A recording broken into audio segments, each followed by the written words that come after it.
Okay, hi teachers. This is just a video because I know you're coming back from spring break, and guess what's happening when you come back from spring break? MSTEP.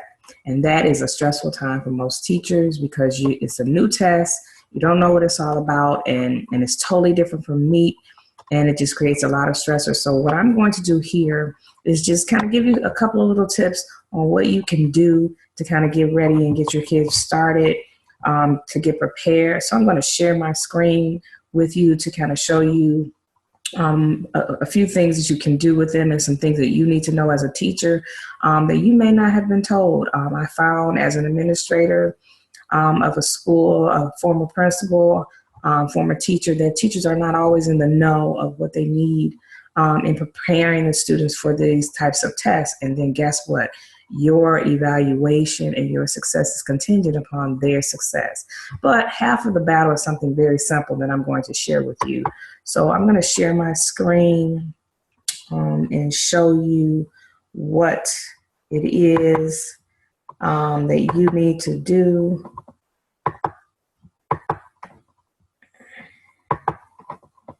And this is what I want to share with you.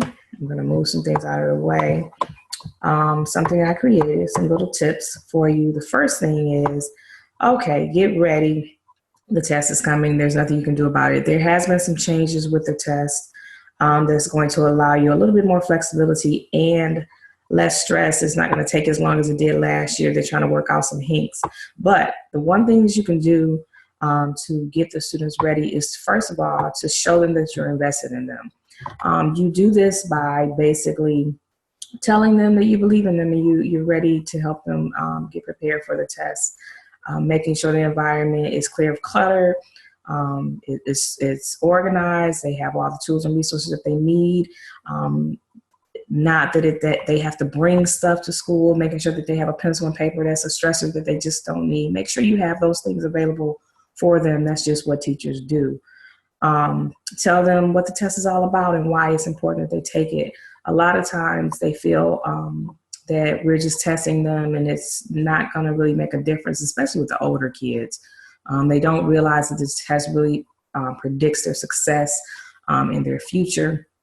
So you really need to tell them what the test is all about, what skills it's assessing, and how important it is for them to do their best, take their time, use a scrap paper, ask questions, basic questions that you can help them with by clarifying the instructions or something as simple as that. But, making sure that they know that they at least have to try.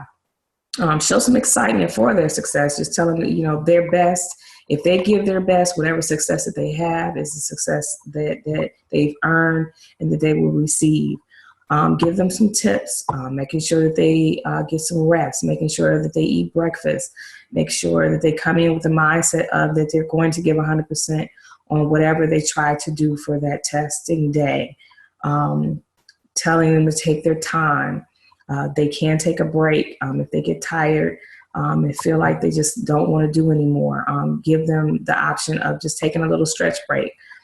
That's half of the battle. Getting the students motivated for the test is really, truly half the battle. If they feel like you're invested in them, they'll want to do it. If they feel like you care about their success, they'll want to do it, and they'll just want to do it just for you. And that's for all grade levels. If you don't demonstrate that you really care about how they're going to do on the test, then they won't even attempt.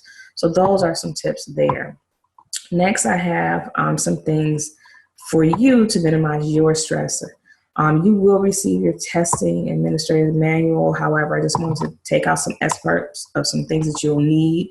There is a Smarter Balance practice test because, of course, the MSTEP is just a version of the Smarter Balance. If you want to give your kids some practice before they actually take the test, there are some links out there that here is one. If you look on the screen, you can see it, http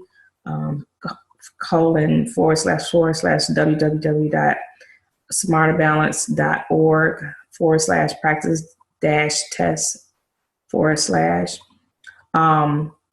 They can actually go out there and do some practice questions, and it won't hurt.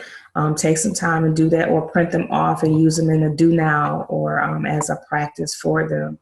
And then you also have this M-Step one where they can actually do some problems there. http://aware.22 ITRIG as in Gary.org/practice dash problems.html to just give them some practice and kind of get them ready to kind of give them an idea of what they're going to do. They've taken some things out of the test this year, but what's most important for you as a teacher is definitely knowing when the test is going to begin and for what grade level. And as you see, once we come back from spring break, we come back on the 4th. The first testing for M-Step starts on the 11th with 5th, 8th, and 11th grade, and then 3rd grade will start on the 25th. So you will have plenty of time to do some practicing with them and kind of get them motivated and hyped up for the test. So that is a suggestion that I'm going to give to you. Additionally, I'm going to show you the calendar of the days, what they're going to be taking on what days. So it'll give you an idea of when you need to start practicing certain things. You got ELA day 1, which starts on the 12th, which will be with your 5th, 8th graders and your 11th graders. So you can be practicing the math as well at that time with those students, just giving them a few problems a day if need be. You don't need to overburden them with that, but just giving them some time to practice. And then here for you, some things that you need to know, that they can use scrap paper. 6th through 8th grade, they can only use blank graph paper. However, you can have scrap paper for every part of every test, ELA, science, social studies, and math. But just for 6th through 8th grade, they must have blank graph paper for the mathematical part of the test. And then making sure that they have pencils to write with. The scrap paper, there is special instructions on handling of the scrap paper, as you may see here. You have to collect it. They have to put their name on it and give it back to you. So please make sure that you follow those compliance things, and it has to be kept together. Make sure you read that, because I know we give you the teacher manuals, and it's a lot of information for you to have to read before administering the test. So the most important things I took out for you, which is the kids can have scrap paper for the online, for the paper test. They can use scrap paper, and then the dates of when they're taking the test to kind of give you an idea of when you can start practicing, taking the practice test if you have not already started doing so. You have plenty of time to get those kids acclimated to what the test is going to look like and then kind of practice some things. My suggestion would be to do it during do now or any downtime that the students have. Just have problems available and ready for them to practice, giving them strategies and tools to be successful. And I'm telling you, this stuff will work. And just motivating them and showing them and telling them how proud you are of them, and them getting ready to put forth 110% on what they're trying to do. So that is my suggestion to you. I'll have more information to come about to help you get prepared. But this is what I'm going to start with right now.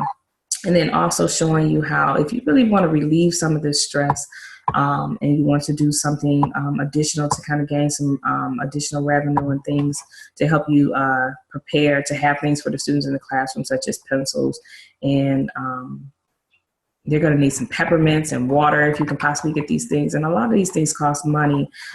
Click on the link below after this video, and I'm going to share some additional information with you about some things that I'm doing that will help you as one of my fellow teachers gain some additional revenue. So click on that link below and we'll talk more. I'll have more information for you about how to remove some of these stresses for taking these big state tests, which your livelihood and success is contingent upon how the students do.